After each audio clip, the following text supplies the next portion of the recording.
भारत की कहानी बिना बिहार के पूरी नहीं हो सकती, क्योंकि ये बस राज्य नहीं है बल्कि भारत का इतिहास है।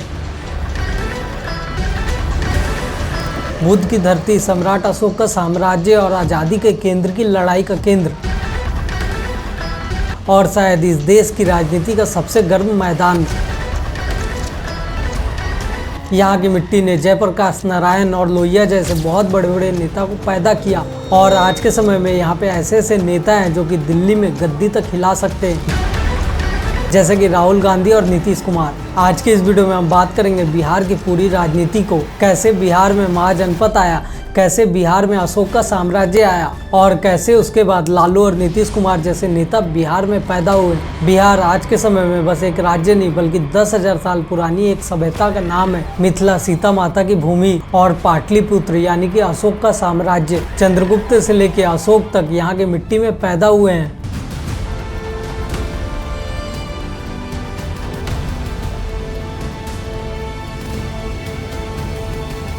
बिहार ने बुद्ध धर्म को पूरी दुनिया में फैला दिया। अब हम बात करते हैं नालंदा से लेकर बक्सर तक की कहानी को। लेकिन इतिहास में बस कहानी नहीं बल्कि दर्द की भी एक कहानी होती है। बख्तियार खिलजी ने पूरा नालंदा जिला जला दिया। उसके बाद बक्सर में लड़ाई हुई। उसके बाद अंग्रेजों का शासन स्टार्ट हुआ। फिर उसके बाद जाके 1912 में बिहार एक नया प्रांत बना और बिहार की राजधानी पटना को रखा गया। आजादी के बाद श्री कृष्ण सिंह बिहार के पहले सीएम बने, और बिहार के राजेंद्र प्रसाद भारत के पहले प्रधानमंत्री थे। यहाँ पे जमींदारी को खत्म किया गया, और उसी दौर में एक ऐसा कानून आया जिसने बिहार की रीढ़ तोड़ के रख दी, फ्रेट इक्वलाइजेशन पॉलिसी,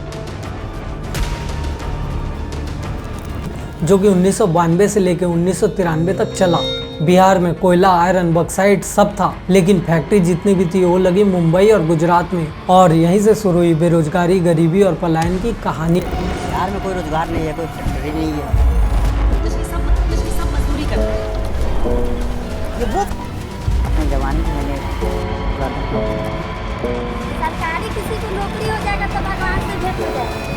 अब हम बात करते हैं जेपी मूवमेंट यानी कि बिहार में उठी क्रांति की। 1974 में यहाँ पे छात्र संघ की समिति बनी, जिसमें कि लालू प्रसाद, नीतीश कुमार और रामविलास पासवान लीड कर रहे थे। और जयप्रकाश नारायण ने एक नारा दिया कि यहाँ पे संपूर्ण क्रांति होगी। पटना के गांधी मैदान से उठी आवाज दिल्ली में गूंजने लगी, और उसके बाद आया इमरजेंसी का टाइम। लालू, नीतीश, पासवान सबको अंदर कर दिया गया। अब हम बात करते हैं कोलाइजन का जंगल, जहां से बिहार टूटना स्टार्ट हो गया। 1970 से 80 के बीच में बिहार में इतनी बार सरकार बनी कि हर 2 महीने 3 महीने में यहाँ पे सीएम बदल जाते थे। महामाई प्रसाद सिन्हा, केबीसी हाय, बीपी मंडल, और बार बार यहाँ पे राष्ट्रपति शासन लगाया गया। Resort politics, booth capturing, criminal politics का गठजोड़, और यहीं से बिहार में बाहुबली का जन्म हुआ। और उसके बाद यहीं से बिहार में कास्ट की पॉलिटिक्स स्टार्ट हो गई। 1989 में यहाँ पे बहुत बड़ा दंगा हुआ। उसके बाद मुस्लिम वोट बैंक यहाँ पे कांग्रेस से टूट गई, और यहाँ पे इतिहास ने एक नया मोड़ लिया। बिहार में MY समीकरण लागू हो गया।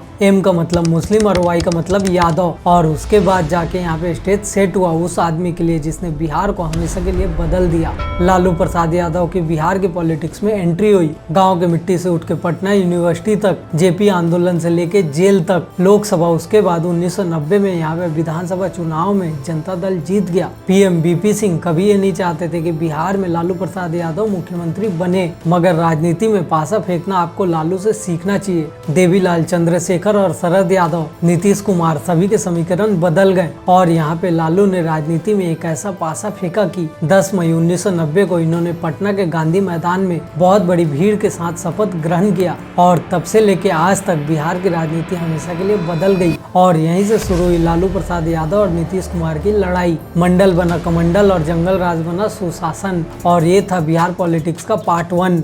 आने वाले पार्ट में आप बहुत सारी चीज देखोगे। मंडल कमीशन में विस्फोट और लालू के राज में भ्रष्टाचार, CBI वर्सेस लालू और नीतीश कुमार का बिहार के पॉलिटिक्स में उदय, BJP, RJD और JDU के गठबंधन वाली कहानी को। क्योंकि अगर आपको पूरे भारत की राजनीति को समझना है तो आपको बिहार की राजनीति को समझने की जरूरत है। अगर आपको ये वीडियो पसंद आया हो तो इस वीडियो को लाइक, शेयर और चैनल को सब्सक्राइब जरूर करें।